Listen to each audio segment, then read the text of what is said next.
Queens of Europe. The Queen Mother, Elizabeth Bowes-Lyon. Thank you to the Great Courses Plus for sponsoring this video.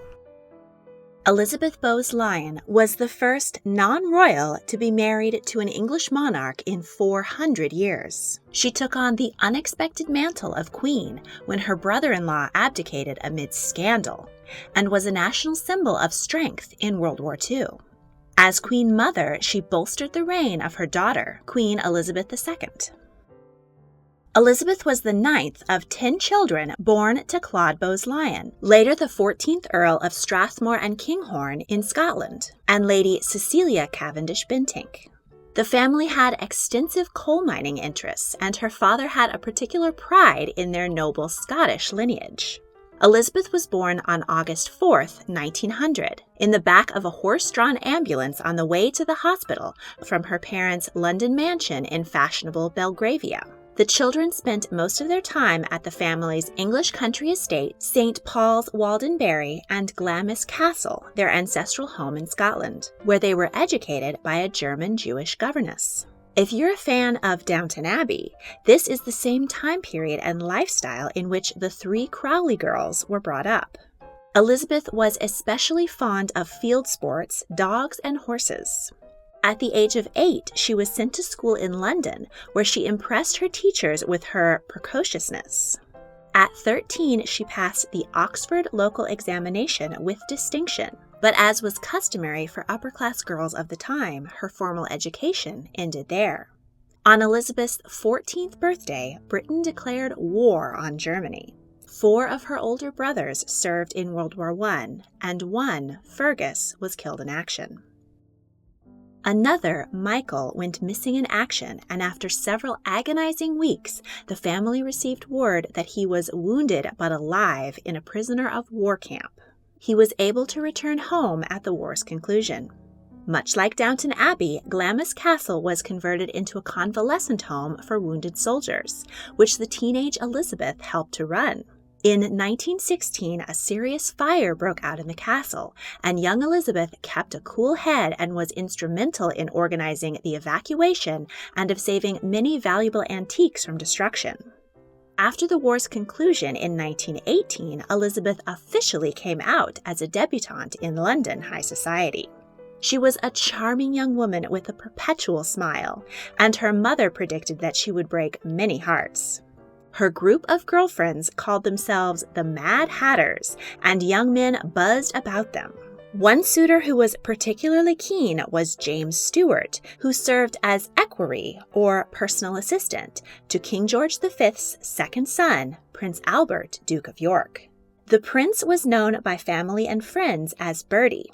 When he first met his employee's paramour, he fell head over heels for her. He became a frequent guest at the Bowes-Lyon home and joined Elizabeth's father for many shooting parties in order to spend more time getting to know Elizabeth. Bertie proposed in 1921, and although Elizabeth was very fond of him, she turned him down, as she feared if she were to join the royal family, she would never again be free to think, speak, and act as I feel I really ought to. Disappointed, Bertie declared that he would marry no other.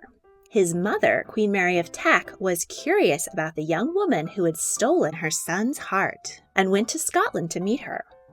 She came away convinced that Elizabeth was the one girl who could make her son truly happy. Family and friends on both sides saw how contented the pair were together and encouraged their union. The following year, Elizabeth served as a bridesmaid to Bertie's sister, Princess Mary, and Bertie took the opportunity to further woo her. Despite her misgivings about becoming a royal, she agreed to marry him, and they chose a sapphire and diamond engagement ring. The couple married in Westminster Abbey on April 26, 1923.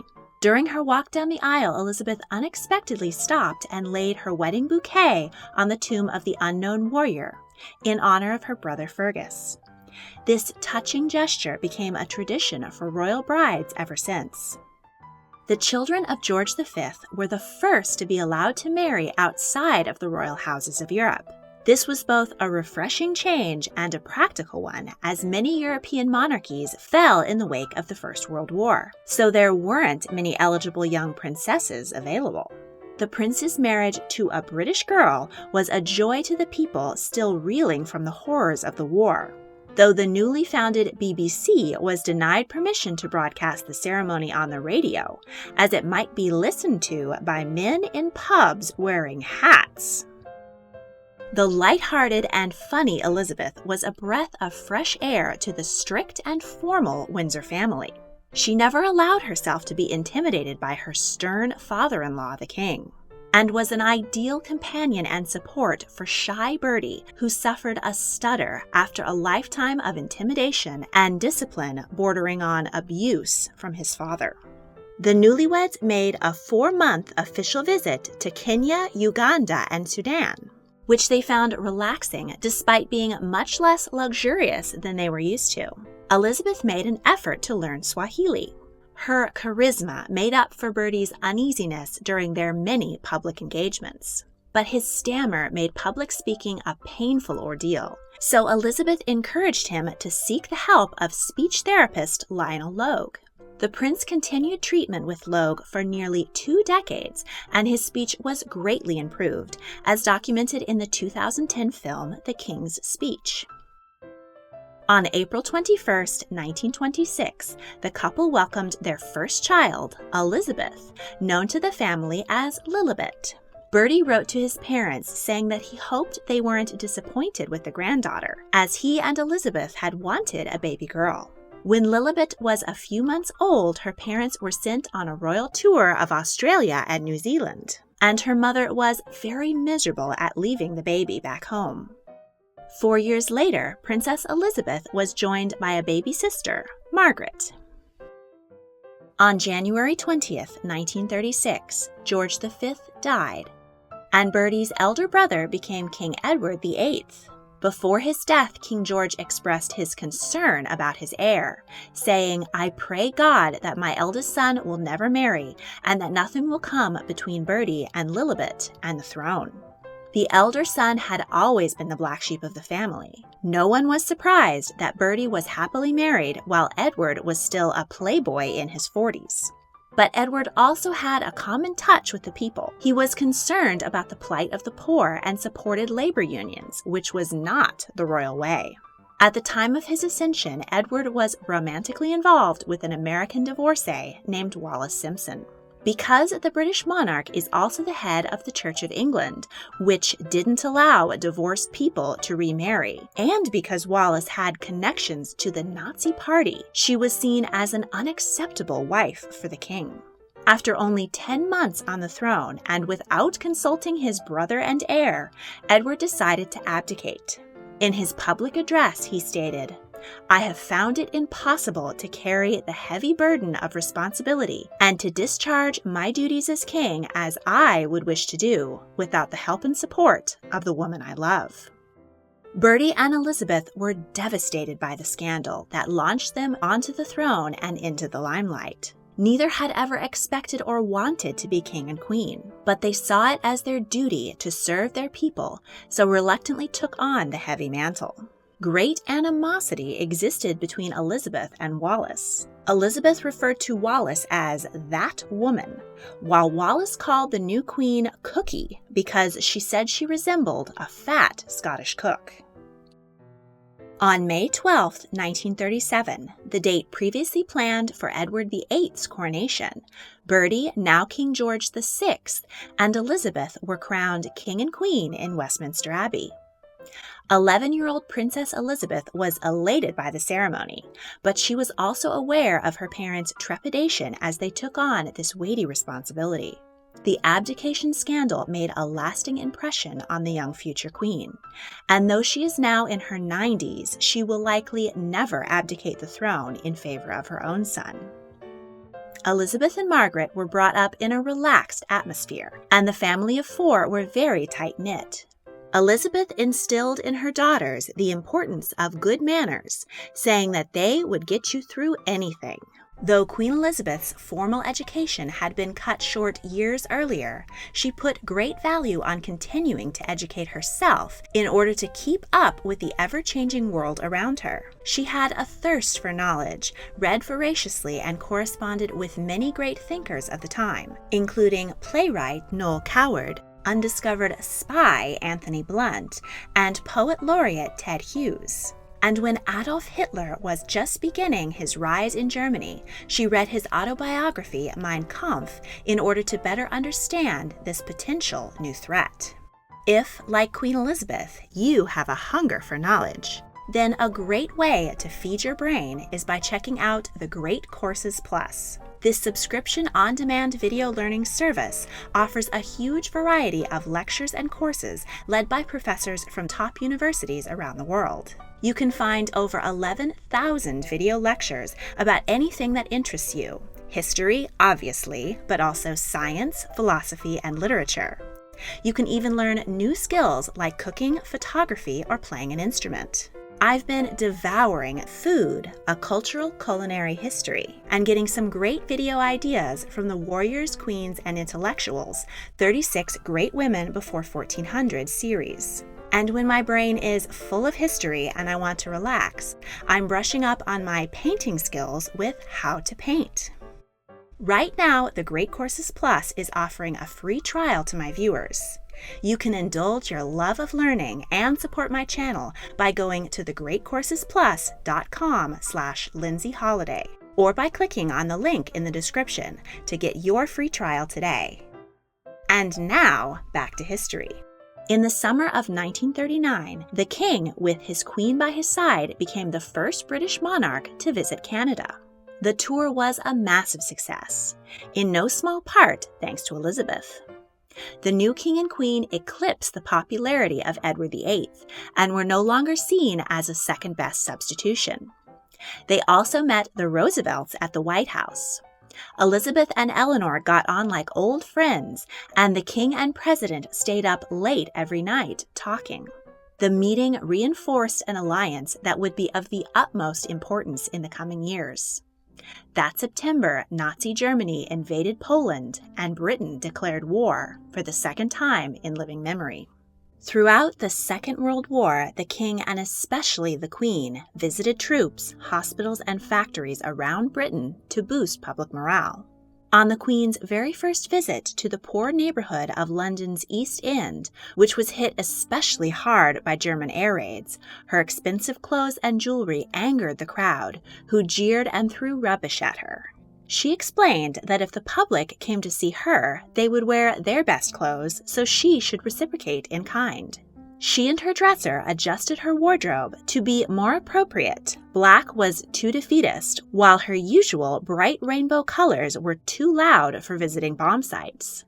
She instead wore ensembles of dusty blue, rose, and lilac, which had the added benefit of not showing the dust. Hitler saw the British Queen's popularity as a serious threat and called her the most dangerous woman in Europe. Elizabeth refused to leave London or her husband's side, even when their home, Buckingham Palace, was bombed while the king and queen were there. She responded, "I'm glad we've been bombed. It makes me feel I can look the East End in the face." Rumors of a Nazi plot to kidnap Princesses Elizabeth and Margaret forced their parents to consider sending them to Canada for safety. But Elizabeth couldn't bear to part with her beloved daughters, so instead the girls were moved to Windsor Castle, about 20 miles from London, where they would be safe but close. The Queen encouraged women to do their part in taking factory jobs, training as nurses, and joining the Home Guard to serve the war effort. Princess Elizabeth served as a driver and mechanic in the Auxiliary Territorial Service. Throughout the war, the royal family was a symbol of pride and British fortitude and played no small part in encouraging the public to stay the course. In 1945, the Allies won the Second World War and Britain rejoiced. The royal family was as popular as they had ever been, but the stress of the conflict had a serious impact on the king's health. 2 years after VE Day, the king and queen and the princesses went on a state visit to South Africa in an attempt to promote unity amidst growing tension between black and white people. They were surprised and disturbed by the hostilities bubbling under the surface of the celebrations. The tour was grueling and further strained the king's health, and the tour's goal of unity was a failure. A year later, the Afrikaner National Party took over the country and established apartheid. The 4 months away had confirmed Princess Elizabeth's love for the dashing young officer she had fallen for years earlier, Prince Philip of Greece and Denmark. The couple were wed in 1947. King George, who had been a heavy smoker for years, began to lose weight and feeling in his right leg. He was diagnosed with lung cancer in 1951.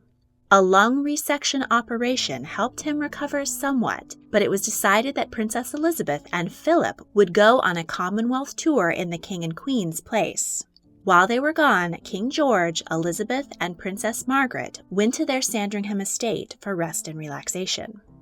They had a happy family dinner and looked at photo albums that evening, and then during the early morning of February 6, 1952, King George died in his sleep at the age of 56.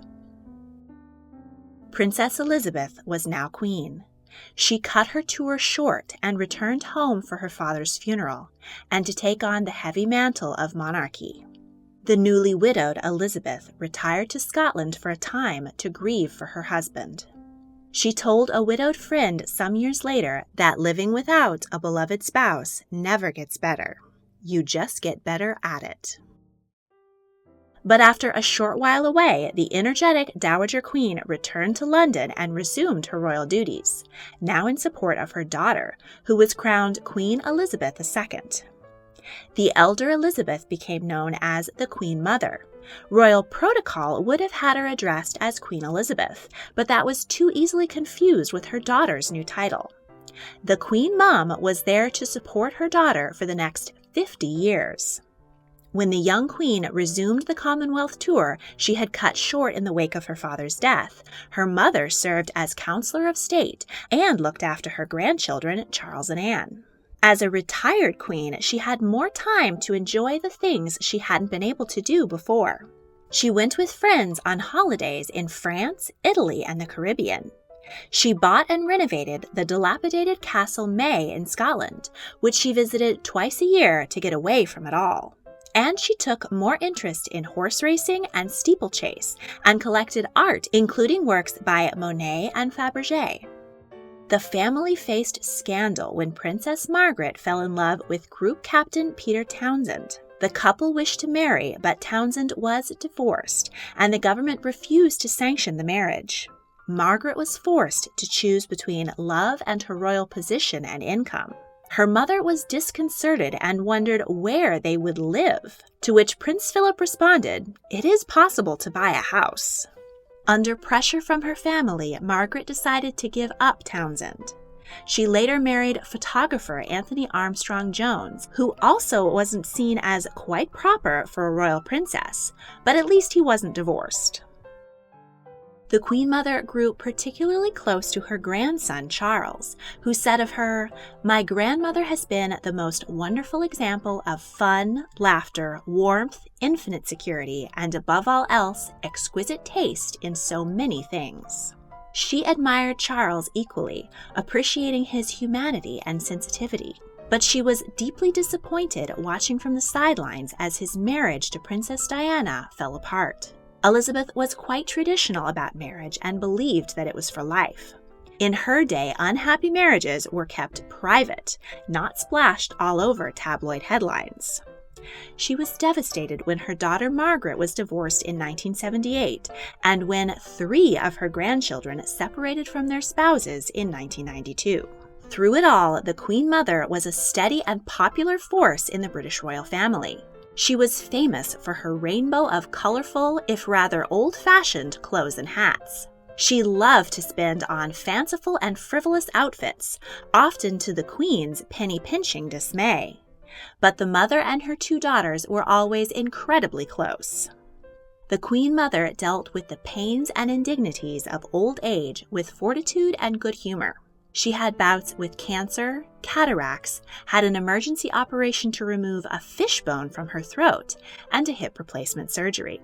On August 4th, 2000, the Queen Mother celebrated her 100th birthday with a service of Thanksgiving at St. Paul's and a public pageant.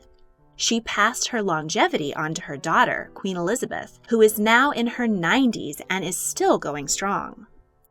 In February 2002, Elizabeth had to say goodbye to her younger daughter, Princess Margaret, who died at the age of 71. Just over a month later, the Queen Mum, feeling unwell, retired to the Royal Lodge at Windsor. She died in her sleep on March 30th, 2002, at the age of 101. More than 1 million people lined up in London to pay respects to the Queen, who had been a fixture and inspiration for all of their lives. She was laid to rest at St. George's Chapel, Windsor, next to her beloved husband and daughter. Her charisma, fortitude, and good humor, even in the face of tragedy, was an invaluable contribution to the royal family and is still echoed in their popularity 2 decades after her death. If you enjoyed this video, please like, subscribe, comment your thoughts, and check out my other royal history videos. If you really want to help, please consider supporting me on Patreon. A link is in the description. Thank you for watching.